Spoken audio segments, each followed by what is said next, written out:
বিশ্বাসঘাতক, তোকে আজকে শেষ করে দেব আমি। তোর এত সাহস, তুই আমাদের জমিদারকে আক্রমণ করিস? যে লোকটা তোদের জমিদার হয়ে বসেছে তার আসল পরিচয় জানিস তোরা?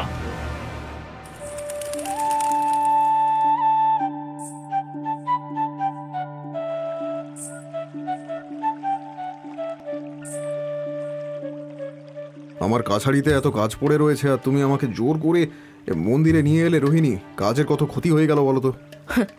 ওই একটু আধটু ক্ষতি হলে এমন কিছু মহাভারত অশুদ্ধ হয়ে যাবে না। এমনিতে তো তোমার আমার সাথে কোথাও যাওয়ার সময় হয় না। আজকে একটা শুভ তিথি, তাই তোমাকে নিয়ে এলাম। মা জননী তো ঠিকই বলেছেন জমিদার বাবু। আজকে মা কালীর কাছে যুগলে মিলে পুজো দিলে বেশি লাভদায়ী হয়। আরে সে তো মন্দির গোবিন্দপুরেই কম নেই, তা সব ছেড়ে গিয়ে এই বনপাতারেই আসতে হলো। আচ্ছা জমিদার বাবু, আপনি সব স্থানে অনায়াসে ঘুরে বেড়ান, প্রজাদের দুঃখ সুখের দিকে দৃষ্টি রাখেন, কিন্তু এই জঙ্গলের দিকে আসতে চান না কেন বলুন তো? আপনি একদম ঠিক বলেছেন গুরুদেব। আমিও দেখেছি, আগেও যখনই তোমাকে জঙ্গলের মধ্যে মা কালীর মন্দিরে আসতে বলেছি তুমি নানাভাবে এড়িয়ে গেছো। কারণটা কি বলো তো? আরে আরে এসব কিছু নয়, তোমার মনের এসব ভুল রোহিণী। আর গুরুদেব, এটা আপনারও ভ্রান্ত ধারণা। মোটেই নয়। আপনি এই বলে মা জননীকে বোঝাতে পারবেন, কিন্তু আমাকে পারবেন না। বলুন না জমিদার বাবু, এর পেছনে কি কারণ রয়েছে? সেই বিষয়ে না হয় পরে কথাগুলো বলবো, আমরা এখন তো প্রায় এসেই পড়লাম। তখন দুপুরের সূর্যের তেজ কমে আসতে শুরু করেছে। পশ্চিম আকাশের কোণে হঠাৎই কালো ইস্পাতের ন্যায় মেঘ জমতে শুরু করেছে। জমিদার, রোহিণী আর গুরুদেব নৌকো থেকে নেমে জঙ্গলের দিকে এগোলেন। জমিদার অস্থিরভাবে বারবার চারিদিকে তাকাচ্ছিলেন, যেন তার মনে একটা দ্বন্দ্ব চলছে। গুরুদেব আকাশের দিকে তাকিয়ে বললেন, মা জননী, আকাশের গতি কিন্তু ভালো ঠেকছে না। পশ্চিম আকাশে মেঘ করেছে। এ তো মহা সমস্যার কথা গুরুদেব। বৃষ্টি নামলে এই জঙ্গলের মধ্যে আমরা যে দাঁড়াবো তারও উপায় নেই, আর এই অসময়ে বৃষ্টিতে ভিজলে শরীরও অসুস্থ হয়ে পড়বে। এই জন্যেই তোমায় বারণ করেছিলাম, কিন্তু তুমি তো শুনলে না। দুদিন বাদে আমায় কাজে গঞ্জে যেতে হবে, আর এই সময় বৃষ্টিতে ভিজে অসুস্থ হলে তো মুশকিল হয়ে যাবে। ওগো, এই যে তুমুল ঝড় উঠেছে, কোথাও গিয়ে আশ্রয় নিতেই হবে, নইলে যে গাছ চাপা পড়ে বেঘরে মারা পড়বো। হ্যাঁ, কিন্তু এই জঙ্গলের মধ্যে কোথায় আশ্রয় পাবো? ওই দেখো, ওইখানে একটা গুহা দেখা যাচ্ছে। শিগগিরই চলো ওইখানে ঢুকে দাঁড়াই। হ্যাঁ জমিদার বাবু, তাড়াতাড়ি। না না না, ওই গুহার মধ্যে আমি যাব না, কখনোই না। না না না। তুমি কি বলছো কি? ঝড়ের সাথে সাথে বৃষ্টি শুরু হয়ে গেছে। এই অবস্থায় এই জঙ্গলের মধ্যে থাকলে আমাদের প্রাণ সংশয়ে পড়তে পারে। দয়া করে জেদ করো না। না না না না না, ওই গুহার মধ্যে না।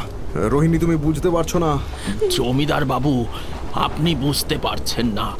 এই ঝড়ে খোলা স্থানে থাকলে আমাদের সাথে মা জননীরও প্রাণ সংকট পড়তে পারে। দোহাই লক্ষ্মীটি, আর জেদ করো না। শিগগির গুহার ভেতরে চলো, নইলে বিপদ ঘটে যাবে। আমি বললাম তো আমি যাব না। বাংলা ভাষা কি বুঝতে পারছো না? তবে তুমি থাকো তোমার জেদ নিয়ে, আমি চললাম গুহার মধ্যে, যা হয় হোক।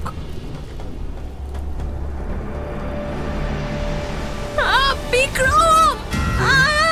রোহিণী! বিক্রম! রোহিণী! বিক্রম! রোহিণী, তুমি কোথায়? রোহিণী, কোথায় তুমি?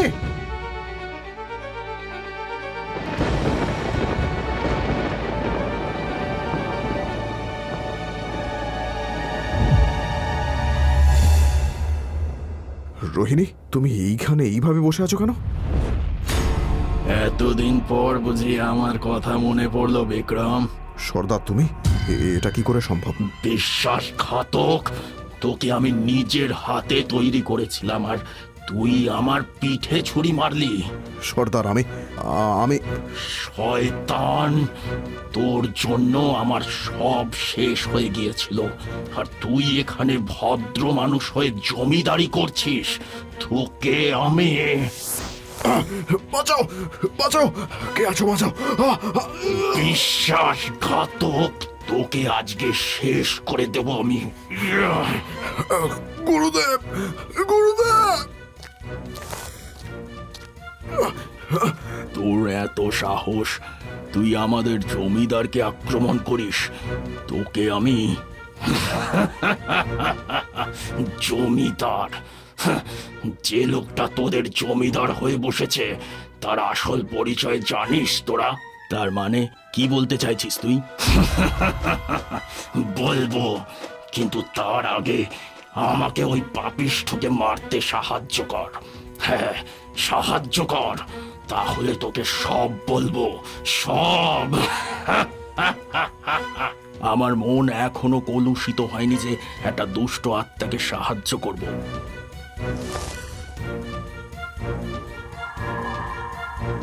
ওম নমঃ হ্রিং রিং নমঃ। না না না,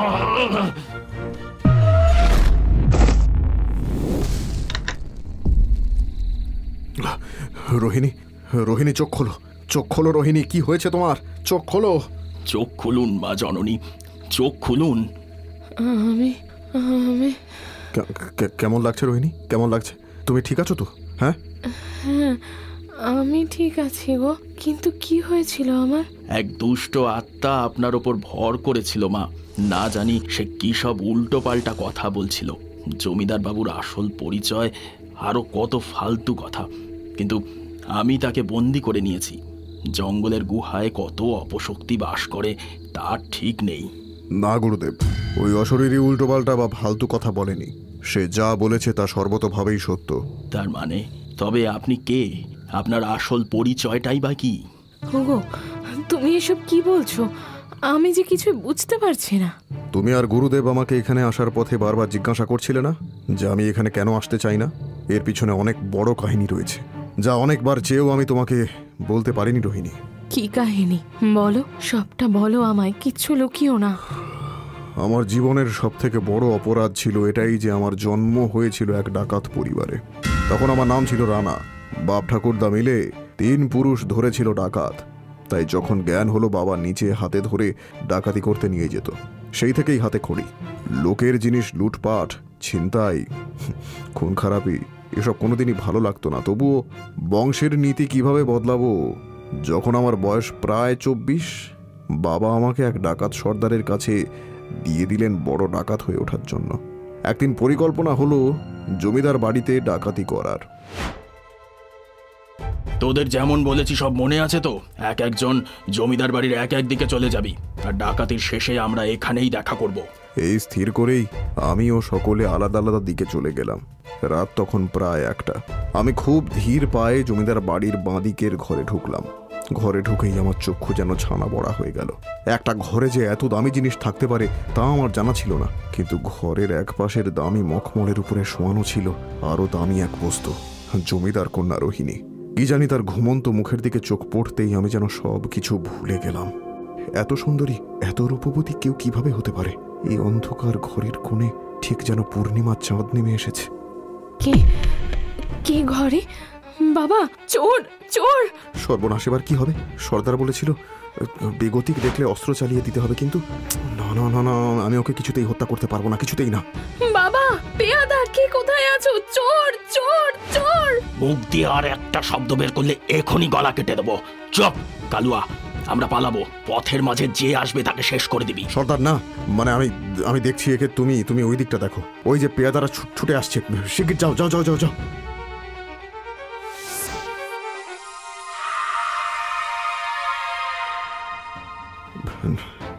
না জানি কেন আজকের মনটা এরকম অদ্ভুত লাগছে। বারবার মেয়েটার দিকে মন চলে যাচ্ছে। পালা সকলে পালা, কালুয়া ছুটে আয়। জলদি সর্দার, জলদি! ইয়া!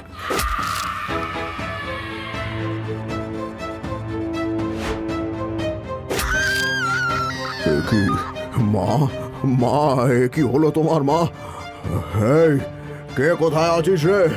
শিগগির ছুটে আয়। মা, মা।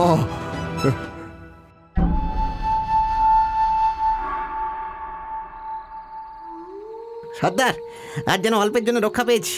এই পেয়াদাগুলো ধরে নিয়েছিল প্রায়। বাবা গো, সেসব ছাড়া আগে কে কত মাল লুটলি সেটা বল। আমার তো মনে হয় জমিদার বাড়িকে আমরা প্রায় অর্ধেক লুটে নিয়েছি। যখন লুটপাট ভালোভাবেই হয়েছিল তখন জমিদারের বুড়ি মাকে মারলে কেন? হ্যাঁ, কি দরকার ছিল? এটাকে বলে ত্রাস। মানুষের মধ্যে যদি ডাকাত দলের ভয়ই না থাকে তবে কি আর লোকে আমাদের দেখে আতঙ্কিত হবে? যা বলেছ সর্দার, আমিও তো বেশ কয়েকটা দারোয়ানকে দিয়েছি বর্ষা দিয়ে, ওগুলো মনে হয় এতক্ষণে পড়াপারে চলে গেছে। ঠিক করেছিস। শোন, তোদের একটা কথা শিখিয়ে দিই, মনে রাখবি, যতদিন ভয় ততদিন জয়। আমরা যত ভয় দেখিয়ে রাখবো ততদিন আমাদের লোকে মানবে। তাই যে যত পারবি জানে মেরে দিবি, বুঝেছিস? এবার চলো সর্দার, আগে দেখি কে কত মাল লুটলো, তারপরে তো ভাগ বাটোয়ারা করতে হবে। মানুষের দুঃখ কষ্ট রক্তপাতে হিতের কত আমোদ! ছি ছি ছি ছি ছি। এরপরে কেটে গেল বেশ কয়েকদিন। এর মাঝে আমার যেন বারবার মনে হতো আমি কেমন যেন পাল্টে গেছি। ডাকাতি করতে যেতে একটু ইচ্ছে করতো না। বেশ কয়েকবার বাহানা করে সর্দারকে মানা করে দিলাম। সারা দিন রাত কেবল সেই মেয়েটার নিষ্পাপ মুখটা চোখের সামনে ভেসে ওঠে। ডাকাতদের আমোদ আহ্লাদ ও আজকাল বড় পানসে লাগে। সর্দার কিন্তু আঁচ করতে পারল। একদিন এবারে আমরা মিত্তির বাড়িতে ডাকাতি করতে যাব। বেশ বড়লোক বাড়ি, তার উপরে বাড়ির মন্দিরে একটা অষ্টধাতুর কৃষ্ণের মূর্তি রয়েছে, ওটা আমাদের চুরি করতে হবে। আর এবার কাজটা করবে রানা। আমি? কিন্তু হ্যাঁ, তুই। আগের বেশ কয়েকটা ডাকাতিতে তুই যাসনি, এবার তুই এটা করবি। সর্দার, আমি অনেকদিন ধরেই একটা কথা ভাবছিলাম তোমায় বলবো, কিন্তু বলতে পারিনি। আমি আর ডাকাতি করব না, আমার ভালো লাগছে না। ডাকাতের ছেলের ডাকাতি করতে ভালো লাগছে না? কিরে, ডাকাতি করবি না তো কি ওকালতি করবি? হ্যাঁ সর্দার, রানার মনে হয় ধমে কমে মন হয়েছে, ও মনে হয় পুজো অর্চনা করবে। কি বলিস রানা? আরে না না না না, ও ব্যবসা করবে, গোবরের ব্যবসা। সে তোরা যতই হাসাহাসি কর সর্দার, এটাই আমার সিদ্ধান্ত। আমি আর পারবো না, এই পাপের ভাগী হতে আমার আর ভালো লাগছে না। আরে ডাকাতি করবি না তো কি করবি তুই শুনি? আমি এসব ছেড়ে বিয়ে করে সংসারী হতে চাই সর্দার, একটা সুস্থ জীবনযাপন করতে চাই। তোর মাথা ঠিক আছে তো? আমরা ডাকাত, এটাই আমাদের পরিচয়। পাগলামি করিস না, দিন দুয়েক বিশ্রাম নে, ভূত ছেড়ে যাবে। আজ্ঞে না সর্দার, আমি সিদ্ধান্ত নিয়ে নিয়েছি। আমায় ক্ষমা করো, আমি আসছি। যা হোক কিছু করে জীবন কাটিয়ে নেব, কিন্তু এই রক্ত খুন খারাপি লুটপাট এইসব করতে পারবো না আর। সর্দার, দেখলে রানার মাথাটা কি গেল নাকি? ওর মাথাটা কি হয়েছে আমার জানার দরকার নেই। ও যদি ফিরে আসে ওর জন্য মঙ্গল, নইলে ওর ওই মাথা যেন আস্ত না থাকে। ওটা কেটে আমি মায়ের চরণে দেব।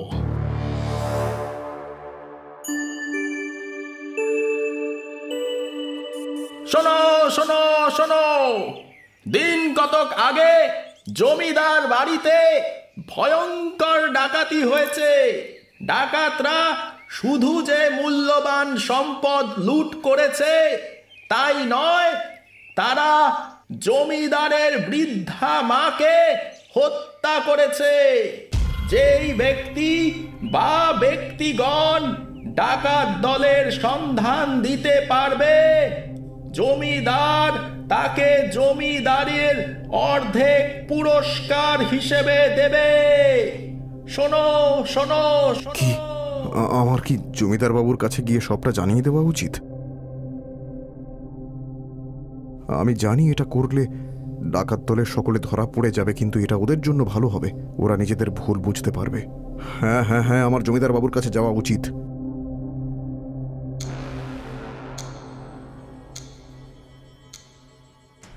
প্রণাম জমিদার বাবু, আমি বিক্রম, একটি বিশেষ প্রয়োজনে আপনার কাছে আসা। হ্যাঁ সে তো বুঝলাম, কিন্তু কিন্তু তুমি কে? তোমাকে তো আগে দেখেছি বলে মনে পড়ে না। আমি এক ভিনদেশী জমিদার বাবু, ব্যবসার কাজে এই অঞ্চলে আসা, কিন্তু আজকে এখানে এসেই ডাকাতির সম্পর্কে একটা ঘোষণা শুনে এখানে ছুটে এলাম। হ্যাঁ, তুমি কি কিছু জানো সেই বিষয়ে? ডাকাতদের কোনো সন্ধান দিতে পারবে তুমি? হ্যাঁ জমিদার বাবু, আমি পথশ্রমে ক্লান্ত হয়ে একটা গুহার মধ্যে আশ্রয় নিয়েছিলাম। সেই গুহার মধ্যেই ডাকাত দলের বাস। কোথায় সেই গুহা? এক্ষুনি বলো, যদি তোমার কথা মিথ্যা প্রমাণিত হয় তাহলে কিন্তু তোমায় কঠিন শাস্তি পেতে হবে। আমি জানি জমিদার বাবু, তবুও বলছি, আমি সত্যি কথা বলছি। নদী পেরিয়ে দক্ষিণ পশ্চিম প্রান্তের জঙ্গলের মধ্যেই এই গুহা রয়েছে। যদি সত্যি ওই ডাকাত দল ধরা পড়ে আমি তাদেরকে নিজের হাতে শাস্তি দেব, ওদের জন্য আমার মা। এরপর দিন দিনেকের মধ্যেই জমিদার বাবু তার পেয়াদা লাঠিয়াল নিয়ে এই জঙ্গলে হাজির হলেন এসে, আর সেই গুহার মধ্যেই ডাকাত দলের সকলকে খুঁজে পেয়ে গেলেন। কেবল ছিল না সর্দার। জমিদার বাবু অত্যন্ত আনন্দিত হয়ে আমাকে ডেকে পাঠিয়ে বললেন, ধন্যবাদ ধন্যবাদ, সত্যি তোমাকে অশেষ ধন্যবাদ। শুধুমাত্র তোমার জন্যে আমি ওই দুর্ধর্ষ ডাকাত দলকে ধরতে পেরেছি, আমার মায়ের হত্যাকারীদের ধরতে পেরেছি আমি। ধন্যবাদ দেবেন না জমিদার বাবু, এটা আমার কর্তব্য। এই মুহূর্তে আমি আমার কথা মতো তোমাকে নিজের জমিদারির অর্ধেক, ক্ষমা করবেন জমিদার বাবু, কিন্তু আপনার ধন সম্পত্তি আমার চাই না। তবে তবে কি চাও তুমি? আমি আপনার মেয়ের সাথে বিবাহ করতে চাই জমিদার বাবু। রোহিণীকে? বেশ বেশ, তোমার জন্য আমি আমার মায়ের হত্যাকারীদের ধরতে পেরেছি, এবার আমার কথাও আমাকে রাখতেই হবে। শুভ দিনে আমি রোহিণীর হাত তোমার হাতে দিয়ে দেব। তার মানে তুমি ভিন দেশের মিথ্যে পরিচয় দিয়ে বিয়ে করেছিলে, আর বাবা তোমাকে বিশ্বাস করে আমার সাথে বিয়ের সাথে সাথে জমিদারির দায়িত্বও সঁপে দিয়েছিলেন। আমাকে ভুল বোঝো না রোহিণী, না আমি তোমাকে ঠকাতে চেয়েছি আর না তোমার বাবাকে, কিন্তু চেয়েও আমি সত্যিটা বলতে পারিনি। এতদিন আমি একটা ডাকাতের সাথে ঘর করেছি। এরকম বলো না রোহিণী, এরকম বলো না। আমি বাধ্য হয়েছিলাম ডাকাত হতে, তাই তো ওদের দল ছেড়ে দিয়েছিলাম। আর আজকে সেই সর্দারের ভূতই তোমার উপরে আক্রমণ করেছিল। সর্দারের ভূত? তার মানে সর্দার প্রথমে ধরা পড়েনি, কিন্তু এক ডাকাতি করতে গিয়ে সে গুরুতর জখম হয়েছিল, আর তারপরে আর কোনো দিন তার কোনো খবর পাইনি। কিন্তু আজকে বুঝলাম সে মারা গিয়েছিল। এই গুহাতেই সঞ্চিত রয়েছে তার সমস্ত লুণ্ঠিত ধন। দেখবে? হ্যাঁ। জমিদার এই বলেই উঠে গুহার একটা স্থানে চাপ দিতেই ঘর ঘর শব্দে একটা দেওয়াল সরে গেল, আর নিমেষেই ঘরটা ভরে উঠল উজ্জ্বল আলোয়। রোহিণী আর গুরুদেব বিস্ফারিত দৃষ্টিতে দেখল সেখানে ভর্তি সোনা দানা, গয়না, হিরে জহরত। জমিদার বলল, যদি আমার সম্পদের লোভ থাকতো তবে আমি এইসব নিয়েই থাকতে পারতাম রোহিণী, কিন্তু আমি এসব চাইনি। আমি তোমাকে চেয়েছি, শুধু তোমাকে। তাহলে এই সব অফুরন্ত ধন সম্পদ কি হবে জমিদার বাবু? এগুলো যে পাপের সম্পদ গুরুদেব, আমি এগুলোকে স্পর্শও করতে চাই না। আমাদের প্রয়োজন না থাক, কিন্তু এই সম্পদের মাধ্যমে বহু গরিব মানুষের প্রয়োজন মেটানো সম্ভব। আর তাই এই সম্পদ দিয়ে আমরাও গরিবদের জন্য হাসপাতাল, বিদ্যালয় নির্মাণ করব। তুমি আমাকে ক্ষমা করে দিয়েছো রোহিণী। তোমাকে ক্ষমা করার মতো যোগ্যতা আমার নেই গো, যে এত পরিমাণ সম্পদ হাতে পেয়েও এমন নির্লোভ হতে পারে সে কতটা মহান আমার বুঝতে কোনো অসুবিধা নেই গো। আশীর্বাদ করি আপনাদের জীবন এই রকমই আনন্দময় আর সুখের হোক।